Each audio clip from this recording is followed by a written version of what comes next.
Class में मैंने already extension of the spring पे कुछ न्यूमेरिकल्स कराया था, ठीक है, लेकिन फिर से मैं 2 न्यूमेरिकल्स एकदम बेसिक वाले करा दे रहा हूं ताकि आपका कंसेप्ट पूरी तरह से क्लियर हो जाए।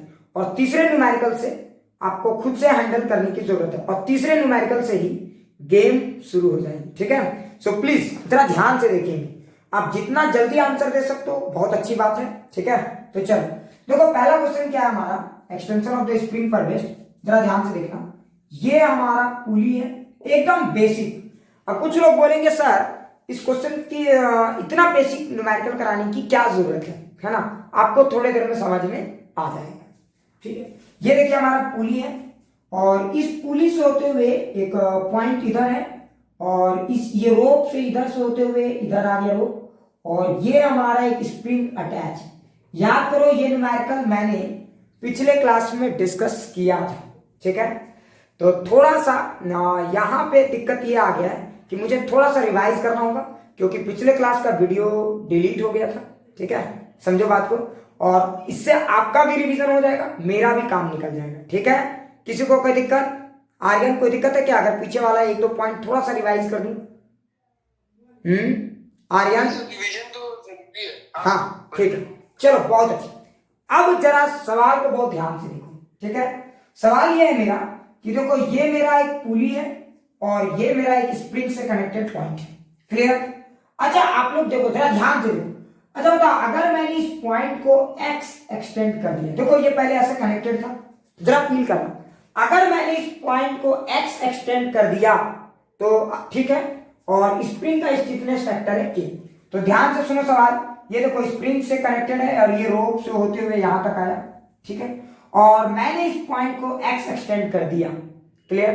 तो चलिए बताइए कि अगर मैं इस पॉइंट को x एक्सटेंड करूंगा तो इस रोप में कितना टेंशन होगा, ठीक है। तो जब आप इस पॉइंट को नीचे की तरफ x खींच दिए, ठीक है, पहले याद रखेंगे, ठीक है, जरा ध्यान से सुनेंगे क्वेश्चन को। पहले क्या था, पहले ये स्प्रिंग नेचुरल लेंथ में था, तो इनिशियल कंडीशन में क्या था, स्प्रिंग नेचुरल लेंथ में था, याद रखेंगे, ठीक है। और ये पूरा केस पहले ऐसे था। उसके बाद मैंने क्या किया, इसको मैंने x खींचा, तो आपको बताना है कि टेंशन कितना होगा रोप में। चलिए सॉल्व कीजिए, ठीक है। चलो मैक्सिमम लोगों ने आंसर दे दिया है kx, फिर भी मैं थोड़ा सा इसको एक्सप्लेन कर रहा हूं, कारण है, ठीक है, जरा ध्यान से देखो। अच्छा एक बात बताओ, अगर आप जरा ध्यान से देखोगे तो यहां से यहां तक तो ये फिक्स है, ये भी रोप है, तो ये तो आपका फिक्स है, ये चेंज होगा नहीं, क्लियर। अच्छा अगर आप यहां से यहां देखोगे तो ये वाला लेंथ भी चेंज नहीं होने वाला है, क्या ये बात सबको समझ में आया। अगर आप यहां से यहां तक देखोगे तो ये लेंथ भी चेंज नहीं होगा। तो सवाल ये उठता है कि जब आपने इस स्प्रिंग को, इस पॉइंट को x नीचे खींचा है तो फिर हुआ क्या है। तो देखो आप जानते हो ये लेंथ तो चेंज होगा नहीं, तो जब आपने इस पॉइंट को x नीचे की तरफ एक्सटेंड किया है, नीचे की तरफ पुल किया है, तो ये पॉइंट ऊपर की तरफ x जाएगा। लॉजिक तो बिल्कुल क्लियर होना चाहिए, है ना। अगर आपने इस पॉइंट को नीचे की तरफ x खींचा है तो ये पॉइंट ऊपर की तरफ x जाएगा, क्लियर। तो इसका मतलब क्या होगा कि जो स्प्रिंग पहले नेचुरल लेंथ में था, जरा फील करना, जो स्प्रिंग पहले नेचुरल लेंथ में था वही स्प्रिंग अब x खींच गया, है ना, और ये स्प्रिंग का एक्सटेंशन हो गया x, क्लियर। मतलब ये जो स्प्रिंग खींचा है, जरा फील करो, तो अगर स्प्रिंग खींच गया तो ये क्या करेगा, स्प्रिंग समझ रहे हो ना, अगर ये स्प्रिंग खींच गया तो खींचा हुआ स्प्रिंग इधर वाले रोप को अपनी तरफ खींचेगा, है ना। तो खींचा हुआ स्प्रिंग इधर वाले रोप को, ऊपर वाले रोप को अपनी तरफ खींचेगा और नीचे वाले को भी खींचेगा, है ना। तो समझ गए होगे। तो स्प्रिंग रोप में क्या करेगा, रोप को खींचना चाहेगा, तो रोप में वो क्या करेगा, एक टेंशन जनरेट करेगा। रोप में वो क्या करेगा, एक टेंशन जनरेट करेगा। अच्छा एक बात बताओ, रोप में जो टेंशन जनरेट होगा उसकी वैल्यू कितनी होनी चाहिए, फटाक से बताओ। क्या यहां से लेकर यहां तक, जरा फील करो, अगर मैंने इसको x खींच के रख लिया, जरा फील करो, अगर मैंने इसको x खींच के रख लिया तो बता क्या यहां से यहां तक रोप में टेंशन फिक्स होगा। बिल्कुल, अगर मैंने खींच के रख लिया तो रोप तो इक्विलिब्रियम में है ना, तो हर जगह का टेंशन सेम होगा। और tension in the rope basically किसके बराबर होगा, तो tension in the rope basically होगा स्प्रिंग फोर्स के बराबर। क्लियर? और स्प्रिंग फोर्स कितना होगा? तो चूंकि स्प्रिंग खींच गया है x, तो स्प्रिंग फोर्स होगा आपका, spring force is equal to tension, है ना। और स्प्रिंग फोर्स कितना होगा? तो kx is equal to tension. Clear? तो मतलब इस रोप में जो टेंशन होगा वो kx के बराबर होगा। क्लियर? इसका मतलब ये हुआ कि जितना आप इसको अगर x नीचे खींचोगे तो इस पूरे रोप में टेंशन क्या होगा? kx। अच्छा बताओ, इस रोप में टेंशन kx होगा, इस रोप में भी टेंशन क्या होगा? फटाक से बताओ। इस रोप में भी क्या होगा टेंशन? फटाक से बताओ। इस रोप में भी क्या होगा? kx ही होगा। क्लियर? तो मतलब थ्रू आउट द रोप, यहां से लेकर आप यहां तक देखोगे तो टेंशन kx ही होगा। क्या ये सबको फील आ गया? क्या ये सबको फील आ गया? तो ये था हमारा क्वेश्चन नंबर 1। क्लियर? बहुत आसान लग रहा था, बहुत सही में आसान था। अब अगला एक और सवाल है, ठीक है। अब अगला एक और सवाल आते हैं, उसके बाद हम लोग थोड़ा सा गेम में ट्विस्ट लाएंगे। ठीक है, देखो क्वेश्चन नंबर 2 फिर से हमारा वैसा ही सवाल है। इस बार पुली है और इस बार रोप यहां है, जरा ध्यान से देखो, रोप फिक्स, और इस बार हमारा पुली स्प्रिंग के साथ कनेक्टेड है। क्या सब लोगों को समझ में आ गया? इस बार हमारा, एकदम ध्यान से देखो, इस बार हमारा पुली जो है वो स्प्रिंग के साथ कनेक्टेड है और ये पॉइंट है। क्लियर? तो देखो यहां से यहां ये रोप ऐसे आया हुआ है, याद रखेंगे ये यहां से होते हुए ये यहां से यहां तक है। तो ये हमारा रोप है प्यारे बच्चों, ये हमारा रस्सी। क्लियर? और स्प्रिंग का स्टिफनेस फैक्टर ए है, पुली मासलेस है एज यूजुअल, रोप भी मासलेस है एज यूजुअल। क्लियर? अब जरा ध्यान से बताओ, अगर मान लो इस पॉइंट को मैंने x नीचे की तरफ खींचा, चलिए फटाक से बताइए, अगर मैंने इस पॉइंट को x नीचे की तरफ खींचा, जरा फील करो, तो ऑब्वियस सी बात है अगर आप इस पॉइंट को x नीचे की तरफ खींचोगे तो ये पुली नीचे जाएगा, है ना, जिसके कारण स्प्रिंग क्या होगा? एक्सटेंड होगा और स्प्रिंग एक फोर्स लगाएगा और उस फोर्स के कारण टेंशन यहां भी जनरेट होगा, यहां भी जनरेट होगा। क्योंकि आप अगर इसको खींच के रखना चाहते हो, ऑब्वियस सी बात है आप समझ गए होंगे, अगर आप इसको खींच के रखना चाहते हो तो आपको एक फोर्स लगाना होगा, है ना, जो टेंशन के बराबर होना चाहिए। और समझ में आ रहा है? अच्छा एक बात बताइए, यहाँ पे जो टेंशन आ रहा है उसके लिए कौन जिम्मेदार है? ये वाला स्प्रिंग वाला फोर्स। क्लियर? अब आपको बताना है कि what is the tension in the रोप। ठीक है, अब आपको बताना है what is tension in the रोप। अगर मैंने इसको x खींच के यहां रख लिया तो टेंशन इन द रोप कितना होगा? चलिए फटाक से ट्राई कीजिए। देखो सबसे पहले ये सोचो कि बेटा यहां पे टेंशन क्यों आया। अरे सबसे पहले ये सोचो कि यहां पे टेंशन क्यों आया, तो तुम समझ गए होगे मेरे भाया, क्योंकि जब आप इसको खींचोगे तो ये क्या होगा? नीचे की तरफ आएगा, क्योंकि ये लेंथ तो फिक्स है ना। तो बताओ अगर ये लेंथ फिक्स है, जरा फील करना, अगर ये लेंथ फिक्स है तो क्या होने वाला है? ये तो नीचे आने वाला है। तो जरा सोचो अगर ये नीचे आएगा तो अब हम कैसे, अच्छा एक बात बताओ, अगर मैंने इसको x खींचा, जरा फील करो, तो पुली नीचे जाएगा या ऊपर जाएगा? पहले इतना फील कराओ मुझे, क्या पुली ऊपर या नीचे, u या n? फटाक से कमेंट करो, क्या पुली ऊपर या नीचे? तो जब आपने इसको x खींचा तो पुली नीचे की तरफ जाएगा। अब सवाल ये उठता है कि सर पुली नीचे गया, चलिए मैंने माना, लेकिन पुली कितना नीचे जाएगा? क्या x नीचे जाएगा, क्या 2x नीचे जाएगा, क्या x/2 नीचे जाएगा, या कुछ और नीचे जाएगा? ये एक बड़ा इंपॉर्टेंट मुद्दा है। क्लियर? तो हमको इस गेम में ये पहचानने की जरूरत है कि पुली कितना नीचे जाएगा। क्लियर? अब कुछ लोग बोलेंगे हाँ सर कैसे पता करेंगे? तो याद करो, देखो यहां से यहां तक length of the rope constant है, तो ये पॉइंट देखो, याद करो ट्रिक, ये पॉइंट हमारा फिक्स है, ये पॉइंट और ये पॉइंट मूव कर रहा है ना। अच्छा एक बात बताओ, अगर पुली जाता है x1, जरा फील करो, अगर पुली जाता है x1, जरा फील करो, अगर पुली x1 जाएगा तो ये पॉइंट भी x1 नीचे जाएगा, है ना, और अगर पुली x1 नीचे जाता है तो ये पॉइंट भी x1 नीचे जाएगा। क्या क्लियर हो गया? तो देखो ये पॉइंट भी x1 नीचे जाएगा, ये पॉइंट भी x1 नीचे जाएगा और ये पॉइंट भी x नीचे जाएगा। अच्छा अब जरा देखो, ठीक है, तो इतना तो मुझे समझ में आ गया। तो मान लिया कि x1 नीचे गया, ये भी x1 नीचे गया। अच्छा एक बात बता, x1 क्या कर रहा है? लेंथ बढ़ा रहा है या घटा रहा है? फटाक से कमेंट करके बताओ, x1 क्या कर रहा है? बढ़ा रहा है या घटा रहा है? बी या जी? x1 क्या कर रहा है? बढ़ा रहा है या घटा रहा है? तो x1 बढ़ा रहा है, लेंथ x1 बढ़ा रहा है, मार के गर्दा उड़ा देंगे। लेंथ x1 क्या कर रहा है? देखो तो इस रोप का लेंथ को वो क्या कर रहा है? अरे मूर्खो, x1 देखो तो x1 नीचे की तरफ जाना चाह रहा है ना, तो बेटा अगर x1 नीचे तरफ की तरफ जाना चाह रहा है तो ये रोप के लेंथ को घटाने की कोशिश कर रहा है ना, याद है मैंने बताया था ना, तो ये रोप के लेंथ को इधर घटाने की कोशिश कर रहा है। अच्छा, ये वाला x1 क्या कर रहा है, ये भी रोप के लेंथ को घटाने की कोशिश, अगर ये पॉइंट को देखोगे तो ये भी तो रोप के लेंथ को घटाने की कोशिश कर रहा है। तो बेटा दो लोग मिलके घटाने की कोशिश कर रहे हैं, ठीक है। तो अगर ये दो लोग मिलके घटाने की कोशिश कर रहे हैं तो मैं लिखूंगा -x1, मैं लिखूंगा -x1, और ये क्या कर रहा है, बढ़ाने की कोशिश कर रहा है, तो मैं लिख दूंगा +x = 0। तो जरा ध्यान से देखो, दो लोग लेंथ कम करने की कोशिश कर रहे हैं, है ना। अगर दो लोग लेंथ कम करने की कोशिश कर रहे हैं तो एक बेचारा अकेला उसके लेंथ को बढ़ाने की कोशिश कर रहा है, तो x = आ गया 2x1। क्लियर। तो इसका मतलब हो गया कि x1 की वैल्यू आ जाएगी x/2। मतलब जब आप इस पॉइंट को x नीचे खींचेंगे तो ये पुली कितना नीचे जाएगा, ये पुली कितना नीचे जाएगा, क्या ये सबको फील आ गया। तो जब आप इस पॉइंट को x नीचे की तरफ खींचेंगे तो ये पुली जो नीचे जाएगा वो होगा हमारा x/2।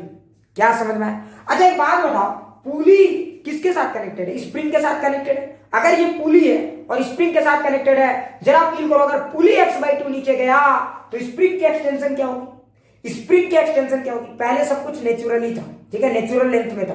अब बताइए स्प्रिंग की एक्सटेंशन क्या होगी, तो स्प्रिंग की एक्सटेंशन होगी x/2। क्या ये बात सबको फील आ गई। तो जो नया सिचुएशन होगा उसमें आपका स्प्रिंग कितना खींच गया, x/2, तो जो नया फोर्स लगेगा स्प्रिंग में वो kx/2। और जरा अब फील करो, ये हो गया आपका नया सिचुएशन। क्लियर। और ये पॉइंट आपका x नीचे जा चुका है, ये नया सिचुएशन। अब आप लोग मुझे बताइए, तो यहां पे जो फोर्स लग रहा है वो है kx/2। तो एक बात बताइए, अगर यहां पे फोर्स लग रहा है kx/2 तो यहां पे कितना फोर्स लगेगा, पुली तो मासलेस है, तो इक्विलिब्रियम करने मैंने बोला कि x खींच के रख दिए, तो बता अगर पुली मासलेस है तो यहां पे अगर x/2 है फोर्स, तो यहां पे कितना फोर्स लगेगा, यही तो मुझे निकालना था। तो बिल्कुल सही, kx/4। तो यहां पे जो फोर्स लगेगा वो लगेगा kx/4। क्यों, याद है ना, इसका इधर आधा हो जाएगा क्योंकि दो लोग मिलके अकेले को बैलेंस कर रहे हैं, तो 2 केला = अकेला, है ना। सो ये दो लोग मिलके उसको बैलेंस कर रहे हैं। क्या ये बात फील आ गई। तो यहां पे फोर्स आधा आधा, याद करो t 2t। तो अगर ये t होता तो t/2। तो ये अगर kx/2 है तो उसका kx/4। क्या ये सबको फील आ गया, क्या ये सबको फील आ गया।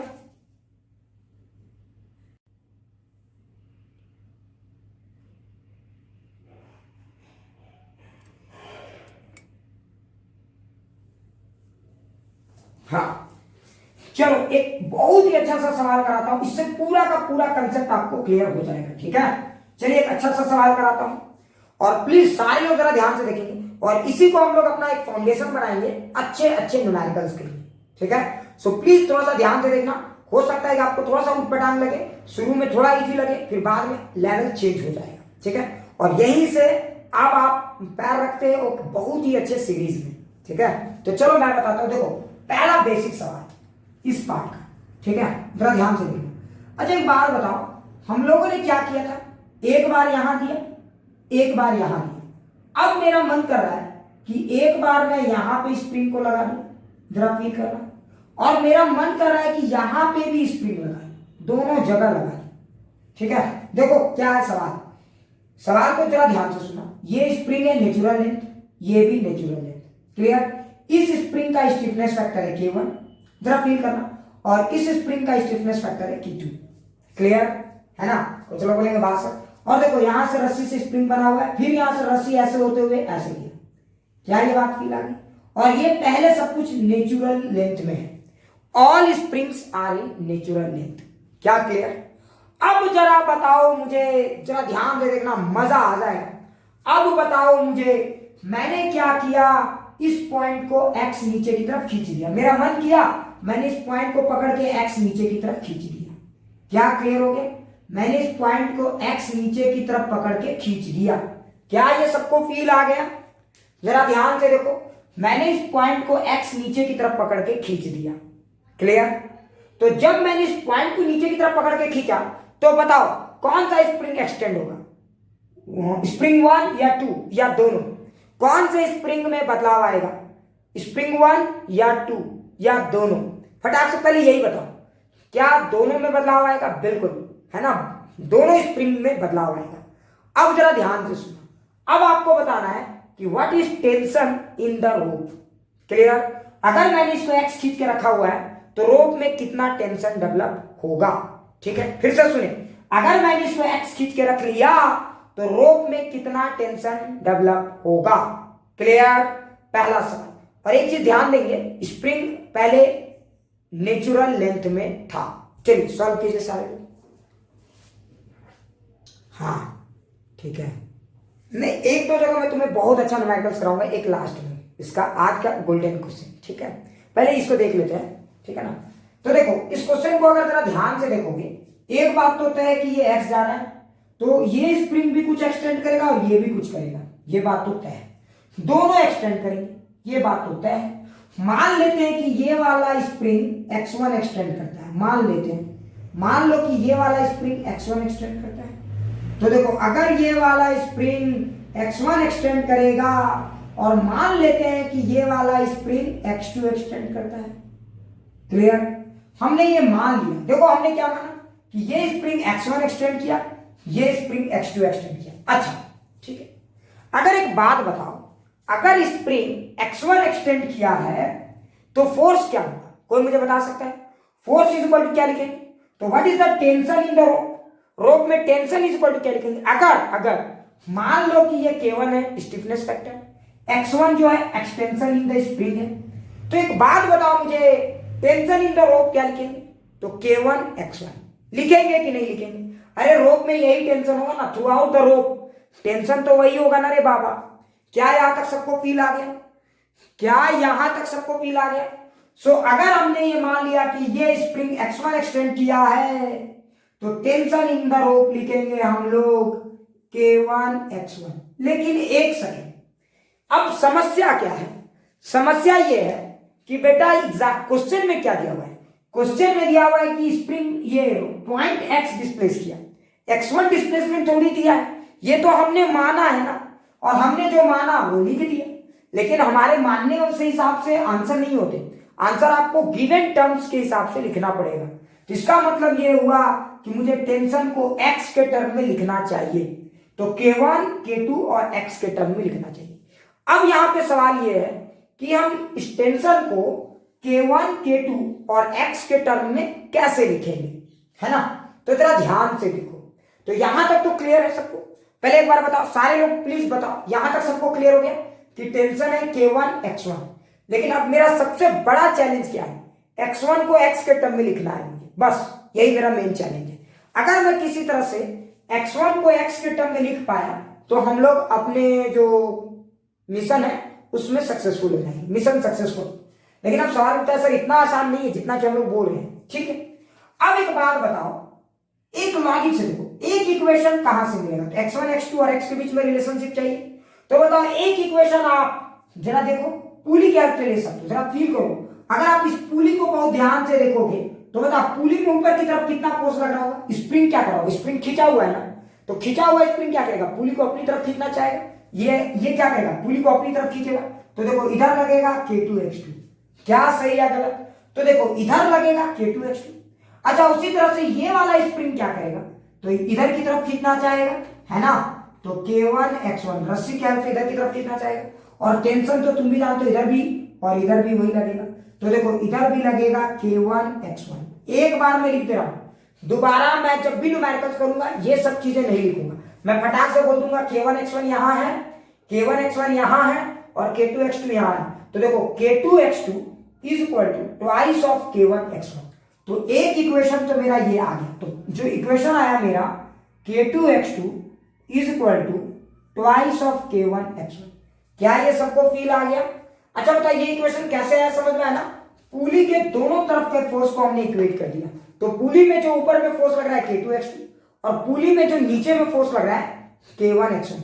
कुछ लोग बोलेंगे सर जितना बार भी आप लिख रहे हैं समस्या तो बढ़ता जा रहा है, पहले एक अननोन आया अब तो आपका दूसरा भी आ गया सर, यहां तो समस्या घटने के बजाय बढ़ रहा है। जरा फील करो मैं क्या कहना चाहता हूं, समझ गए ना? ऐसा ही स्थिति है जैसे डॉक्टर के पास जाते हो, दवा खाते हो, बेटा दूसरी समस्या आ गई, ले तुम बोलोगे सर पहले क्या x1 कम था जो अब x2 भी मार्केट में आ गया।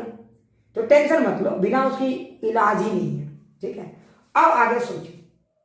क्लियर, ये हमने ऐसा किया तो एक इक्वेशन मैंने कहां से निकाला, पुली में फोर्स को बैलेंस करके, और एक इक्वेशन कहां से मुझे मिलेगा, रोप के लेंथ। अच्छा एक बात बताओ, इस पूरे गेम में क्या चेंज नहीं हुआ है, तो इस रोप का लेंथ, क्या ये बात समझ में आया, इस पूरे गेम में क्या चेंज नहीं हुआ है, तो इस रोप का लेंथ। देखो ये जो रोप यहां से यहां तक गया है, इस रोप का लेंथ पूरे गेम में चेंज नहीं हुआ है।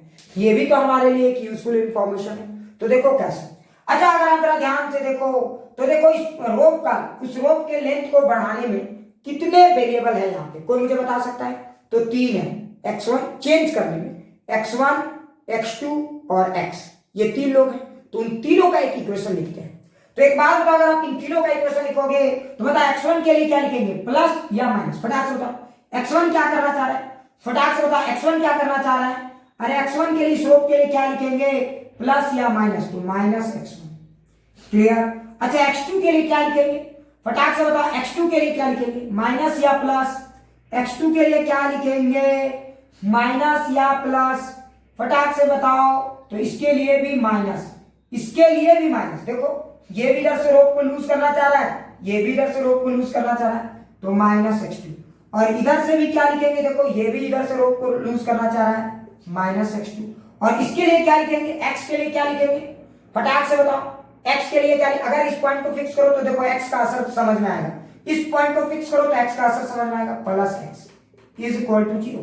सो अगर आप इस इक्वेशन को देखेंगे तो आपको समझ में आ जाएगा x की वैल्यू कितनी आने वाली है, तो x1 प्लस 2x2, ये हमारा दूसरा इक्वेशन। तो देखो हमारा दूसरा इक्वेशन आ गया रस्सी के सामने x1 प्लस 2x2, ये हमारे दो इक्वेशन आ गए। क्या फील आ गया सब, क्या ये बात सबको समझ में आ गई, ठीक है। तो देखो अब ये हमारे पास सफिशिएंट कंडीशन है, अब इन्हीं सबको मैनिपुलेट करना है मुझे और आंसर लाना है, ठीक है। अब एग्जाम में फटाफट आंसर कैसे लाया जाता है ये भी सीखना है हम लोगों को। अच्छा एक बात बताओ, यहां देखो मुझे x1 को तो x के टर्म में लिखना ही है, मतलब बेटा ये और ये तो चाहिए ही मुझे। यहां मुझे दिक्कत कर रहा है ये वाला पार्ट x2, मुझे दिक्कत कर रहा है ये वाला पार्ट x2। क्या ये बात समझ में आया, क्योंकि यहां पे बेटा यही टांग अड़ा है। तो एक बात बताओ, मैं x को तो x1 ही रहने दूंगा, मैं 2 इंटू x2 की जगह मैं क्या लिख सकता हूं, कोई मुझे बता सकता है, मैं x2 की जगह क्या लिख सकता हूं, कोई मुझे बता सकता है। तो जरा ध्यान से देखो, मैं x2 की जगह इस इक्वेशन का सहारा लूंगा। तो देखो इस इक्वेशन में आप x2 और x1 के बीच में रिलेशनशिप एस्टैब्लिश कर चुके हो, तो देखो x2 के जगह मैं लिखूंगा, फील करो, देखो x2 के जगह मैं लिखूंगा twice of k1 x1 by k2। क्या ये सबको फील आ गया, तो x2 के जगह मैं लिखूंगा twice of k1 x1 by x2। क्या ये सबको फील आ गया, ईमानदारी से बताइए, क्या ये सबको फील आ गया, प्लीज एक बार ईमानदारी से बताओ, सबको अच्छे से समझ में आ गया मैंने क्या किया।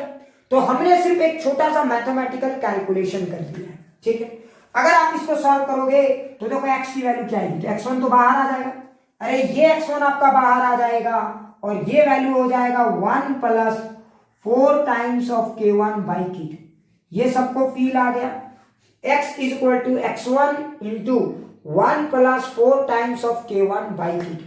तो देखो ये हमारा आ गया x का एक्सप्रेशन, सबको क्लियर, देखो फील करो, क्या सबको ये बात समझ में आया।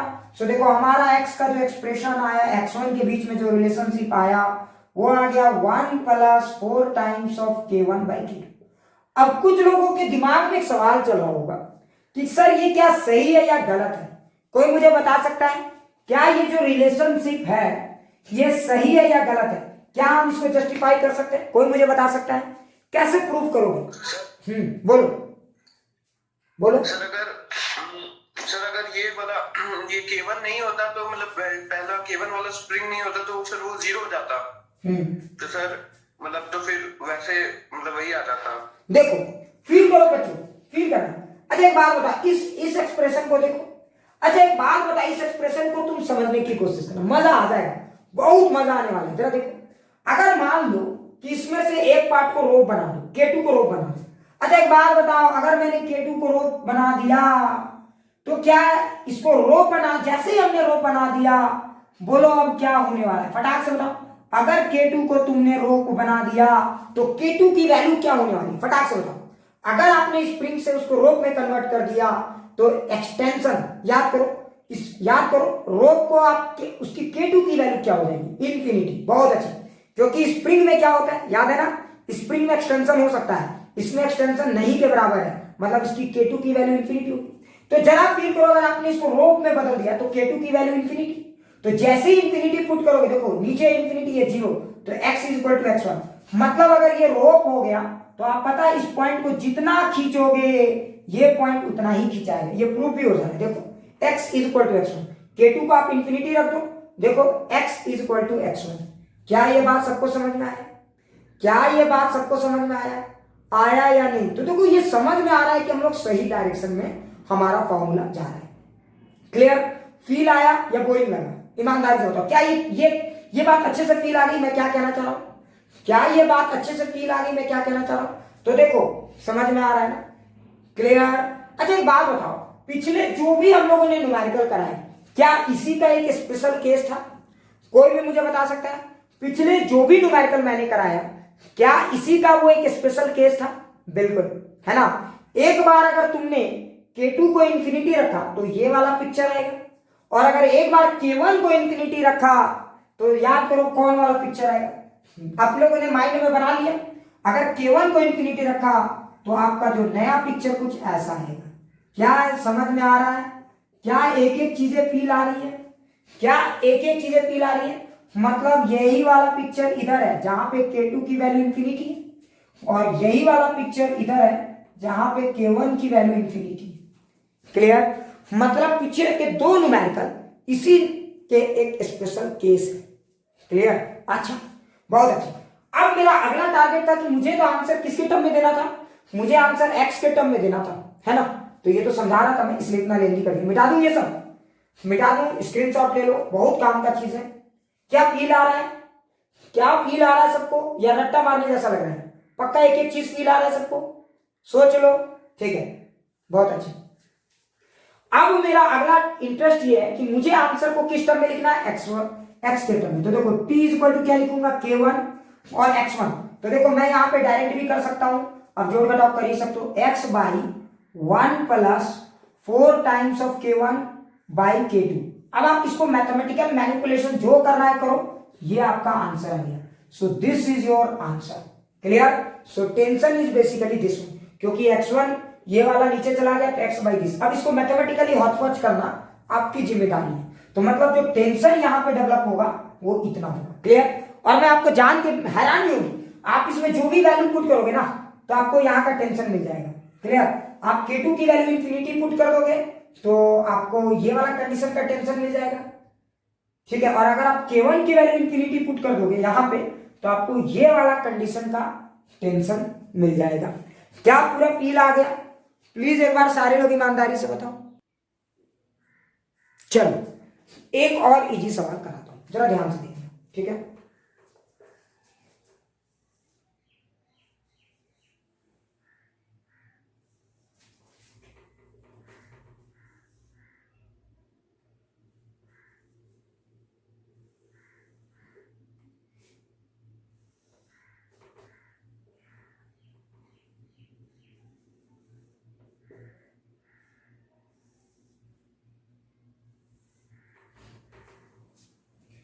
सिर्फ इक्वेशन लिखना चाहोगे या पूरा सॉल्व करना चाहोगे, जैसा बोलोगे।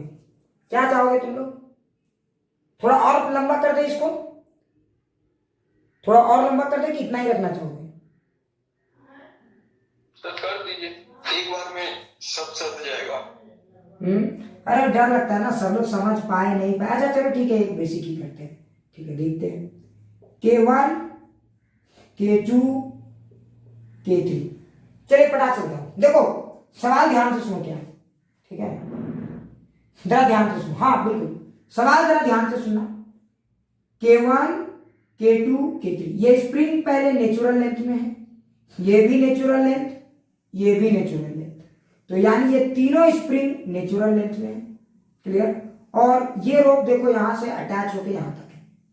उसके बाद मैंने क्या किया, पुली मासलेस है, रोप भी मासलेस है, ठीक है। उसके बाद मैंने क्या किया, इस पॉइंट को x स्ट्रेच कर दिया।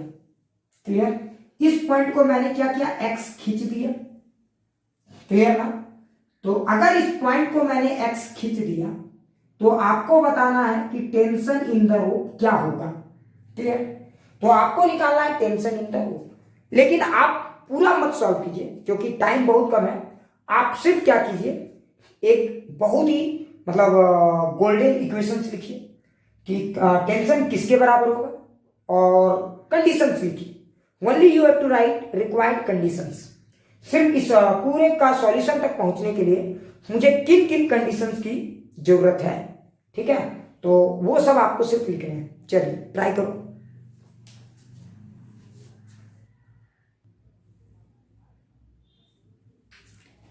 चलो ठीक है, जिन लोगों ने बना लिया बहुत अच्छा, और जिन लोगों ने नहीं बनाया और भी अच्छा।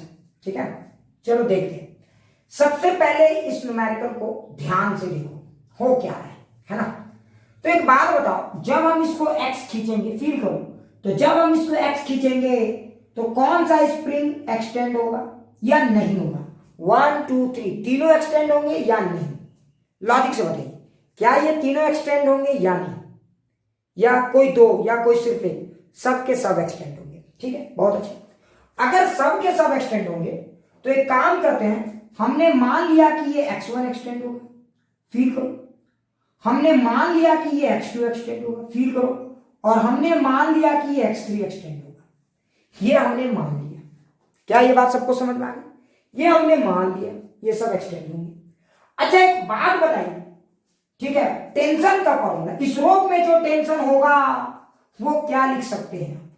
फटाक से बताइए, टेंशन इन द रोप आप क्या लिख सकते हैं? फटाक से बताइए। तो टेंशन इन द रोप का वैल्यू क्या लिखेंगे? फटाक से कमेंट करके बताइए। तो टेंशन इन द रोप, तो देखो ये वाला रस्सी यहां से होते हुए यहां तक आया है, तो tension in the rope basically आप लिख सकते हो K1 X1, है ना। So tension in the rope is basically K1 X1।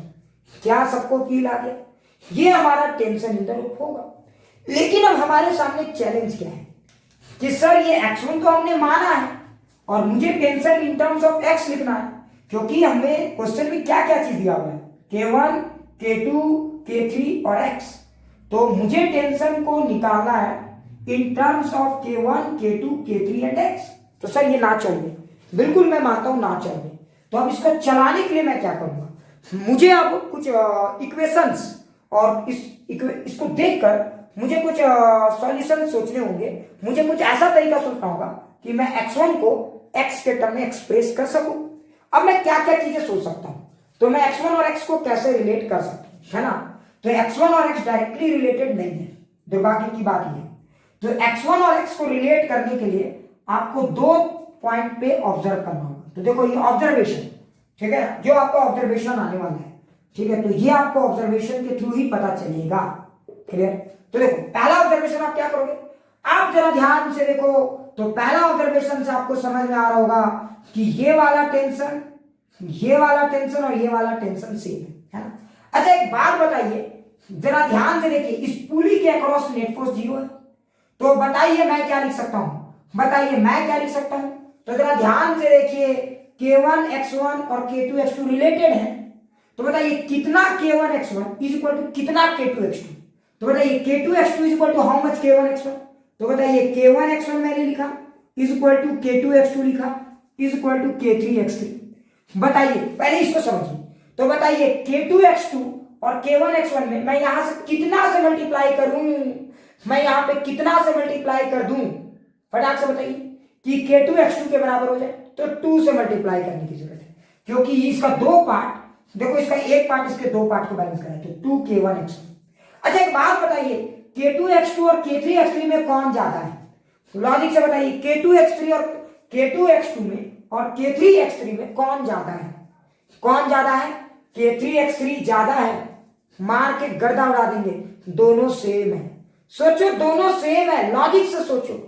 अरे पूर्वक आत्मा हो, K2 थोड़ा सा सर आप पूछे K1 X1 और K3 X3 और नहीं हमने पूछा था K2 X2 और K3 X3, ठीक है, तो बाकी लोगों ने आंसर दिया था, ठीक है। तो जरा ध्यान से देखो, K2 X2 और K3 X3 में कौन जा रहा है? तो दोनों सेम है, क्योंकि K2 X2 भी 2 K1 X1 को झेल रहा है और K3 X3 भी 2k1x1 को झेल रहा है। तो ये हमारा पहला ऑब्जर्वेशन से आ गया। क्या ये बात सबको फील आ गया? तो ये हमारा पहला ऑब्जर्वेशन आ गया। क्या ये सबको फील आ गया? तो ये हमारा पहला ऑब्जर्वेशन आ गया। क्लियर? तो ये ऑब्जर्वेशन हमें क्या है, पुलिस को देखकर समझ में आ गया। अच्छा, एक और ऑब्जर्वेशन हमारे काम का है। अब देखो आंसर डायरेक्ट कैसे सोचना है। अच्छा एक बात बताइए, तो देखिए ये पॉइंट भी एक्सटेंड हो रहा है, तो देखो अच्छा बताओ, तो मैं क्या लिखूंगा, ये जो भी एक्सटेंड हो रहा है एक्स, बाकी सब तो घटाने की कोशिश करें, देखो ये बढ़ाने की कोशिश कर रहा है एक्स, तो आप डायरेक्ट लिखो एक्स इज इक्वल टू ये बढ़ाने के, तो एक तरफ बढ़ाने वाले और दूसरी तरफ घटाने वाले, तो नेट बढ़ाना और नेट घटाना बराबर होता है ना। प्लस माइनस में देखोगे तो एक तरफ अगर बढ़ाने वाले को प्लस लिखोगे और घटाने वाले को माइनस लिखोगे तो इधर जाके तो प्लस हो जाता है, इक्वेशन बन जाता है। तो मैंने बढ़ाने वाले को एक तरफ लिख दिया और घटाने वाले को एक तरफ लिखो, तो देखो ये भी घटा रहा है तो x1 है ना। अच्छा बताओ x2 भी घटा रहा है, लेकिन x2 के कितने पार्ट लेंथ घटाना चाह रहे हैं, तो ये x2 दो पार्ट, तो ये भी घटाना चाह रहा है तो 2x2। अच्छा, और अगर आप इस पॉइंट और इस पॉइंट को देखोगे तो क्या ये भी घटाना चाह रहा है, तो इसके भी दो पार्ट, तो 2 टाइम्स ऑफ x3। क्या ये सबको फील आ गया? क्या ये जो सेकंड ऑब्जर्वेशन है ये भी सबको फील आ गया? तो देखो ये हमारा दो ऑब्जर्वेशन आया। क्लियर? एक ऑब्जर्वेशन हमने टेंशन और पुली का सहारा लेके देखा और एक ऑब्जर्वेशन हमने कंस्ट्रेंट मोशन का सहारा लेके ऑब्जर्व किया है। क्लियर? तो ये हमारे दो ऑब्जर्वेशन आ गए। अब आपको क्या करना है, एक्स के टर्म में लिखना है। तो देखो अब आप कैसे, देखो एक चीज और जान लो, सवाल बनाना टैलेंट नहीं है, उसको सॉल्व करके फटाफट आंसर निकालना भी टैलेंट है। अब आप कैसे निकालोगे, देखो एक्स और x1 रहने दो, यहां पे देखो तो इन दोनों इक्वेशन को इक्वेट कर सकते हो। क्या ये बात समझ में आ गया? तो x2 इक्वल टू क्या लिखोगे, तो x2 की जगह लिखोगे 2k1x1 बाई k2, एक इक्वेशन आ जाएगा। और x3 के लिए क्या करोगे, इसको और इसको इक्वेट कर दो, इसको और इसको इक्वेट कर दो। क्या ये बात समझ में आ गया? तो इसके लिए क्या करोगे, इसको और इसको इक्वेट करके यहां पे लिख दो। क्या क्लियर? तो देखो सारा इक्वेशन आ जाएगा x और x1 में। क्या अच्छे से फील आ गया? प्लीज एक बार सारे लोग यस सर बोल दो। अगर पूरा फील आ गया, मजा आ गया, तो प्लीज एक बार सारे लोग यस सर बोल दो।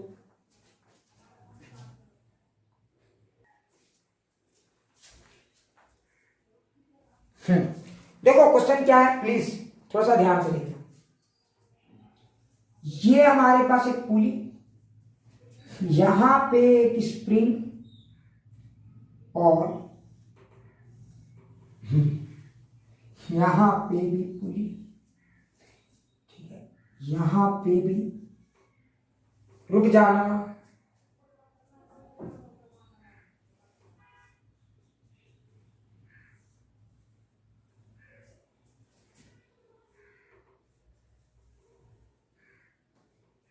K1 K2 K3। क्वेश्चन सबको क्लियर है? जरा इस क्वेश्चन को जरा ध्यान से देखिए। K दे दूं या K1 K2 K3 दे दूं, बोलो क्या करोगे? सॉल्व करना चाहोगे, पूरा एग्जैक्ट आंसर मिलाना चाहोगे, या सिर्फ इक्वेशन लिखना चाहोगे? फटाक से बोलो, पूरा आंसर मिलाना चाहोगे? अगर आंसर मिलाना चाहोगे तो आंसर ही कर देते सर, आंसर कर देते तो सर ज्यादा कॉन्फिडेंस है। ठीक है, तो पूरा आंसर ही मिलाते हैं। हाँ बिल्कुल, तो काम करते हैं, सबको के ले लो, तब मजा आ जाएगा, तब सबको के ले लो अगर आंसर मिलाना चाहते हो तो। ठीक है, मैं नहीं चाहता कि टफ बने, मैं चाहता हूँ कंसेप्चुअल सवाल है ये, तो मैं इसको टफ नहीं करना चाहता। ठीक है, अब देखो सवाल को पहले अच्छे से सुनो। ये एक पुली, ये एक पुली, ये स्प्रिंग, ये स्प्रिंग, ये स्प्रिंग, तीन स्प्रिंग इस तरह से अटैच है और सब के सब नेचुरल लेंथ में है। क्लियर? और ये फिक्स है, इसको लेकर टेंशन नहीं लेना है। क्लियर?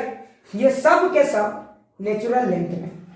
अब सवाल क्या, जरा ध्यान सुनो। अगर मान लो मैंने इसको x नीचे की तरफ खींचा, फील करना, अगर मैंने इसको x नीचे की तरफ खींचा, क्लियर, अगर मैंने इसको x नीचे की तरफ खींचा तो आपको बताना है what is tension in this point, यहां पे टेंशन कितना हो। तो लेट दिस इज यहां का टेंशन T1 और यहां का tension T2, find T1 and T2। Clear? कहीं का भी टेंशन निकालोगे, दोनों रिलेटेबल है, तो आप कहीं का भी टेंशन निकालो, मुझे उससे कोई इशू नहीं है। ठीक है, तो आपको बताना है कि अगर मैंने इस पॉइंट को x खींचा तो यहां और यहां कितना टेंशन होगा। तो काम करते हैं, नाम हम कुछ भी T ही दे देते हैं। ठीक है, तो सवाल सबको क्लियर? स्प्रिंग पहले नेचुरल लेंथ में थे, K है, रोप मासलेस है, पुली मासलेस है, इस पॉइंट को मैंने जब x खींचा तो आपको बताना है यहाँ कितना टेंशन है और यहाँ कितना टेंशन। ये टी अलग है, याद रखना, नहीं तो तुम लोग का कोई भरोसा नहीं है बेटा। मान लो ये टी, तो चलिए बताइए, ठीक है, कितना टी है, टी की वैल्यू बताना है, टेंशन। तो you have to find tension. Clear? तो यहां टेंशन निकालिए और यहां टेंशन।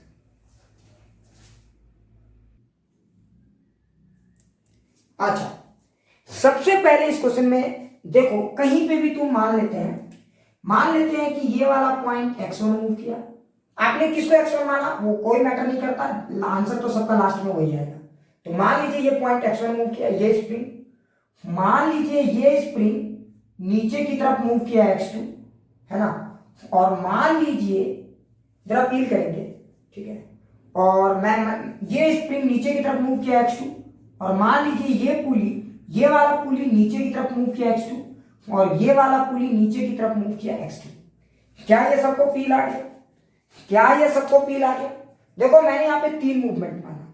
मान लो ये पॉइंट x1 लिया, ये पुली नीचे गया x2 और ये पुली नीचे गया x3। तो कुछ लोग बोलेंगे सर ये पॉइंट भी तो नीचे गया होगा, जरा फील करो।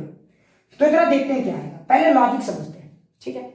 तो अच्छा एक बात बताओ, ठीक है, अगर मैंने, अच्छा एक बात बताओ, लॉजिक से समझिए, ये वाला रोप तो फिक्स है ना, तो बताओ अगर इस पॉइंट को मैंने x3 खींचा तो ये स्प्रिंग भी तो कुछ खिंचा गया होगा। तो बताओ स्प्रिंग कितना एक्सटेंड हुआ, फटाक से लॉजिक से बताओ। क्या ये बात सबको समझ में आया?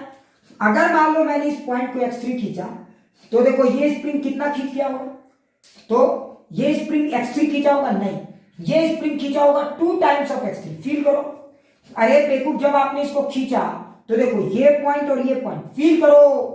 अच्छा देखो यहां से यहां तक तो रोप का लेंथ फिक्स है ना, अरे यहां से यहां तक रोप का लेंथ फिक्स है ना, फील करो, यहां से यहां तक रोप का लेंथ फिक्स है। तो अगर ये पुली गया x3 तो ये पॉइंट भी x3, ये पॉइंट भी x3। ओह, अगर ये भी x3 ये भी x3 तो 2x3 नीचे गए हैं, मतलब 2x3, तो ये पॉइंट कितना जाएगा 2x3। क्या फील आया? ऐसे देखो, अगर फील नहीं आया तो देखो ये पॉइंट x3, ठीक है, ये पॉइंट x3, तो ये पॉइंट कितना, तो let this point is moving x। तो जरा फील करो, ये लेंथ बढ़ाना चाह रहा है तो x3, ये लेंथ बढ़ाना चाह रहा है प्लस x3, ये लेंथ घटाना चाह रहा है minus x is equal to 0। So x की वैल्यू कितनी आ जाएगी 2x3। तो जरा ध्यान से देखो प्यारे बच्चों, अगर ये पॉइंट x3 मूव किया तो ये पॉइंट 2x3 मूव किया, तो इसका मतलब स्प्रिंग कितना एक्सटेंड हुआ, बताओ ये वाला स्प्रिंग कितना एक्सटेंड हुआ। तो समझ गए होगे, अगर ये पॉइंट 2 टाइम्स ऑफ x3 नीचे चला गया तो ये वाला स्प्रिंग तो बेटा 2 टाइम्स ऑफ x3 एक्सटेंड हो गया होगा। क्या ये सबको समझ में आ गया? पहले सारे लोग एक बार फटाक से ये सर बोलो, क्या ये सबको समझ में आ गया? क्या पूरा पूरा फील आ रहा है, मजा आ रहा है इस इक्वेशन को देख के? क्या सबको समझ में आ गया? पक्का ईमानदारी से बताओ। तो देखो, तो ये वाला जो पॉइंट है, तो मतलब ये स्प्रिंग कितना खींचा, तो स्प्रिंग खींच गया 2 टाइम्स ऑफ x3। तो बताइए अगर स्प्रिंग खींच गया 2 टाइम्स ऑफ x3 तो स्प्रिंग में लगने वाला फोर्स भी कितना हो जाएगा, k into 2 times of x3। मतलब इस स्प्रिंग का खिंचाव पता चल चुका है। क्या क्लियर? तो देखो ये स्प्रिंग में जो फोर्स डेवलप होगा वो होगा k into 2 times of x3, जो कि kx, where x is the deformation in the spring और x कितना है, तो 2 टाइम्स ऑफ x3। मतलब यहां तक क्लियर? अच्छा आगे देखते हैं। अच्छा एक बात बताओ, अगर ये x3 खींचा और ये x2 खींचा, मान लेते हैं कि x2 बड़ा है, फील करो, क्योंकि सब खींचा रहा है ना, तो ये भी खींचा होगा। तो बताओ अगर x3, देखो अब स्प्रिंग में 2 फोर्स लग रहे हैं, फील करना, मेरे पास तो स्प्रिंग है यहाँ पे, तो जरा सोचो स्प्रिंग में 2 फोर्स लग रहे हैं, एक ऊपर से प्रेस करना चाह रहा है, एक नीचे से खींचना चाह रहा है, और सब में खिंचाव है। जरा सोचो, सब में टेंशन है, सब में टेंशन है, तो बताओ किसको बड़ा होना चाहिए, लॉजिक से सोच के बताओ। और या किसी को भी बड़ा मानो, कोई दिक्कत नहीं, लेकिन यहाँ पे फिलहाल किसको बड़ा होना चाहिए, लॉजिक से बताओ। x2 को ज्यादा होना चाहिए या x3 को ज्यादा होना चाहिए? x2 को ज्यादा होना चाहिए। क्या ये बात फील आ गया? क्यों x2 को ज्यादा होना चाहिए, बात सबको समझ में आ गया? क्या ये बात समझ में आ गया? क्योंकि x3 देखो, मान लो x3 जितना जाएगा और x2 भी उतना जाएगा, तो स्प्रिंग का नेट लेंथ तो वही रह जाएगा। मान लो अगर x3 जितना नीचे जाएगा और x2 उतना ही नीचे जाएगा, तो स्प्रिंग तो वही लेंथ में रह जाएगा ना, तो स्प्रिंग में डिफॉर्मेशन कैसे आएगा? तो अगर स्प्रिंग में ज्यादा डिफॉर्मेशन चाहिए, स्प्रिंग में तनाव चाहिए, तो स्प्रिंग को ज्यादा खींचना होगा। तो खींचना होगा तो क्या करना होगा, x3 जितना लेंथ कम करने की कोशिश कर रहा है, x2 उतना ही लेंथ बढ़ाने की कोशिश करेगा। तो x2 ज्यादा हावी होगा रस्सी थोड़ी है कि x2 और x3 सेम हो जाएंगे, है ना। अगर तनाव डेवलप करना है इस स्प्रिंग में तो x2 को हावी होना होगा। तो यानी इसका मतलब ये हुआ कि यहां पे लगने वाला जो फोर्स होगा k times of x2 minus x3। क्या ये सबको फील आ गया? क्या ये सबको फील आ गया? जरा ध्यान से देखो, क्या ये सबको फील आ गया? k times of x2 minus x3। तो देखो यहां से ये लिंक हो गया, क्लियर। देखो x3 से x2 लिंक हो गया, फील करो कैसे लिंकेज बना, यहां से ये लिंक हो गया, है ना। अब देखो x2 से x1 लिंकेज बन सकता है, क्लियर। अच्छा एक और बात बताइए, क्लियर हो गया ना। एक और बात बताइए, अब मुझे क्या करना है, यहां पे आना है, क्लियर। तो देखो ये सब लिंकेज मैंने पहले समझा दी, ठीक है। अब आते हैं सॉल्यूशन का दायरा। तो सबसे पहले देखो यहां पे मान लेते हैं t, तो बताइए लॉजिक से बताइए t की वैल्यू क्या लिखेंगे, फटाक से बताइए t की वैल्यू क्या लिखेंगे, फटाक से बताइए t की वैल्यू क्या लिखेंगे। तो बताइए यहां पे जो टेंशन होगा वो कितने के बराबर होगा, तो t की वैल्यू लिखेंगे k इंटू x1, तो t की वैल्यू लिखेंगे k इंटू x1। समझ में आया, क्योंकि ये जितना एक्सटेंड करेगा, अरे जरा फील करो, ये जितना एक्सटेंड करेगा उतना ही ना टेंशन होगा, ये वाला टेंशन। तो ये वाला tension is equal to k into x1। फिर से समस्या समझ में आ रहा, फिर से समस्या वही आ गया, x1 का क्या करें, मुझे तो आंसर x के टर्म में चाहिए, इसीलिए पहले ही से हमने ये तैयारी करके रख लिया है, ताकि अब जब जहां जरूरत पड़े सीधा छपाक से मार देना है, क्लियर। क्या अब सबको फील आ गया? अब जरा देखो क्या करेंगे, फील करना सारे लोग, फील करना, रट्टा मत मारना, फील करना, मजा आ जाएगा, जरा ध्यान से देखना, क्लियर। तो देखो t इज इक्वल टू क्या है, kx। अब मैं बताओ, फिर से मैं ऑब्जर्वेशन पे चलता हूं, फिर से प्यारे बच्चों मैं ऑब्जर्वेशन पे चलता हूं, है ना। तो बताइए ऑब्जर्वेशन क्या कहता है, तो पहले पुली और रोप टेंशन वाले ऑब्जर्वेशन से क्या समझ आता है, बताओ k इंटू x1। लॉजिक से बताइए, तो जरा देखिए ये फोर्स और ये फोर्स रिलेटेबल है ना। तो मैं क्या लिखूंगा, k into x1 is equal to k into x2 minus x3 is equal to 2 times, sorry k into 2 times of x3। क्या ये समझ में आ गया? ये स्प्रिंग फोर्सेस है, ये स्प्रिंग फोर्सेस है। अच्छा एक बात बताइए, ये और ये में कौन ज्यादा होना चाहिए, लॉजिक से बताइए, ये वाला स्प्रिंग फोर्स या ये वाला स्प्रिंग फोर्स, बताइए ये सेकंड या फर्स्ट, ज्यादा पावरफुल स्प्रिंग फोर्स कौन होगा, लॉजिक से बताइए। सेकंड वाली वैल्यू ज्यादा होनी चाहिए या फर्स्ट वाली वैल्यू, अरे सेकंड या फर्स्ट, ज्यादा किसको होनी चाहिए, लॉजिक से बताइए सेकंड वाली। अच्छा सेकंड वाली फर्स्ट वाली से देखो, तो ये दोनों देखो, ये फोर्स और ये फोर्स को मिला के ये बैलेंस कर रहा है, क्या समझ में आया, ये फोर्स और ये फोर्स मिला के ये बैलेंस कर रहा है, तो हम बोलेंगे this force is basically 2 times of kx1। क्या सबको ये फील आ गया, this force is basically 2 times of kx1। क्या ये सबको फील आ गया? अच्छा अब आप मुझे कंपेयर करके बताइए, इसमें और इसमें, ये फोर्स और ये फोर्स में, अच्छा सेकेंड और थर्ड टर्म में कौन ज्यादा पावरफुल होना चाहिए, सेकेंड और थर्ड टर्म में कौन ज्यादा पावरफुल होना चाहिए, सेकेंड को ज्यादा। अरे फर्स्ट और सेकेंड में सेकेंड पावरफुल था ना, तो सेकेंड और थर्ड में तो थर्ड को पावरफुल होना चाहिए ना। मार के गर्दा उड़ा देंगे बेटा। इसमें देखो ये अकेले फिर इन दोनों के बैलेंस कर रहा है, तो मतलब यहां पे भी ये क्या होगा, तो 2 times of this much force. So देखो एक ऑब्जर्वेशन हमारा यहां से आ गया, क्या सबको फील आ गया। तो जब हमने पुली और फोर्सेस को ऑब्जर्व किया, जब हमने पुली और फोर्स एनालिसिस किया, तो मुझे ये गेम समझ में आ गया, है ना, टेंशन को जब मैंने एनालिसिस में डाला। अच्छा दूसरा ऑब्जर्वेशन क्या है हमारा, समझ गए होगे, दूसरा ऑब्जर्वेशन है हमारा x का, है ना।